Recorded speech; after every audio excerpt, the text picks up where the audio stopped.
boy was about to embark on the first trip of his life. He had just put his luggage away when he was discovered, so he got under the car, and then the train started.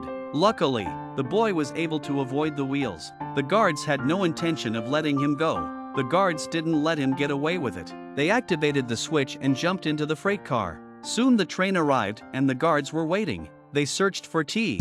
He'd always come out on top. The guards spotted movement in the RV. T's billboards formed a family of 3. The guards got out of the car. T continued to travel. He missed his family when he was hungry. He didn't run away because he had a problem with his family. He ran away to get a prize. He was only 10 years old, but he was already a genius. But his teachers didn't understand him, so he snuck into a college class. He heard about the perpetual motion machine. T built it. Soon he won a prize. He was invited to Washington, D.C. to give an acceptance speech. Ty told his sister, but he was always cold-shouldered. He thought his family was crazy. His dad was a cowboy, and mom was even more ridiculous. She was a biologist. He was depressed, so he came up with this idea. Maybe it's the only way to get attention. The next morning, he started his journey to collect his prize. Stopped at a hot dog place this night. It was like a gift from heaven. T ordered a big bag of them this time. But then the police came by with a missing persons notice. The older sister also saw what was going on. T lied about being an orphan. She stopped questioning him. He fantasized that he'd hear an apology from his family when he called back, but it was just a fantasy. When he was homesick, he looked up his mom's diary. In fact, Ty has an older brother. A year ago, they were playing with a shotgun when it went off. He was killed in an accident. Ty went to look for his father. When the ambulance arrived, it was too late. He caused the accident because of himself. From that day on, it seems that his parents became very cold. That's one of the reasons why he ran away. He wanted to announce it at the ceremony. The train arrived in Chicago. He had to change modes of transportation to hide his luggage. The rest of the journey was challenging. He didn't get very far before he ran into the police. They took him for a graffiti boy. And when he saw what was happening, Ty ran away. The two of them ran for several kilometers. He was in a desperate situation. When the gate opened, Ty jumped to the other side. He was able to get away from the police, but his ribs were bruised. This little incident upset all his plans. At that moment, a big truck stopped. The driver was an older man who seemed trustworthy. Ty showed his injuries. After understanding the situation, the two of them took a picture together. Everyone who rides in the truck has to be photographed, so this car is full of pictures. Without realizing it, Ty fell asleep.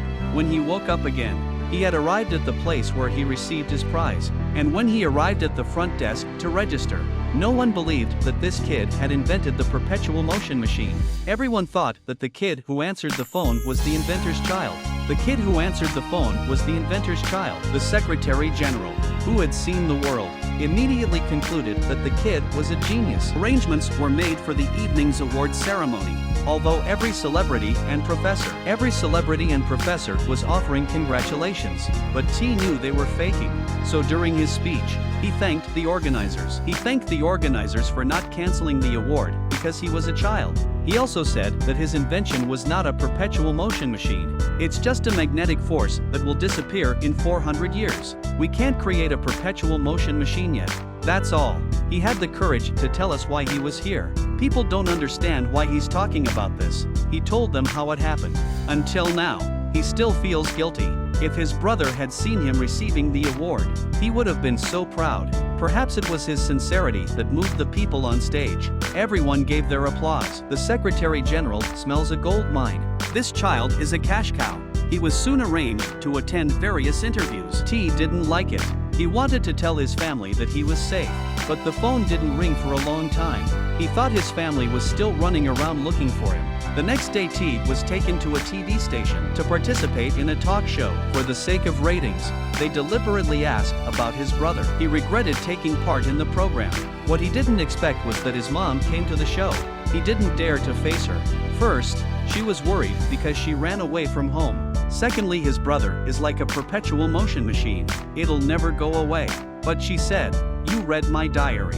Then you must know. Dad, and I don't blame you. It hurts when I see you playing by yourself. I ignored you that day. I regretted how I acted. What happened to your brother wasn't your fault. What's wrong is being a parent and giving your child a shotgun." At this moment, T heard the heart of his parents. Mother and son unraveled in front of the camera. They left the studio, but the hosts were in hot pursuit, asked all sorts of tough questions. While the ratings were soaring, T's father stepped forward. This native cowboy. He came on stage with a cannonball. Then he knelt down and said to T, "How dare you tell people I'm dead?" T was speechless, and with one look from his dad, and with a look from his father, he crawled behind the giant. And that's how the family got back on track.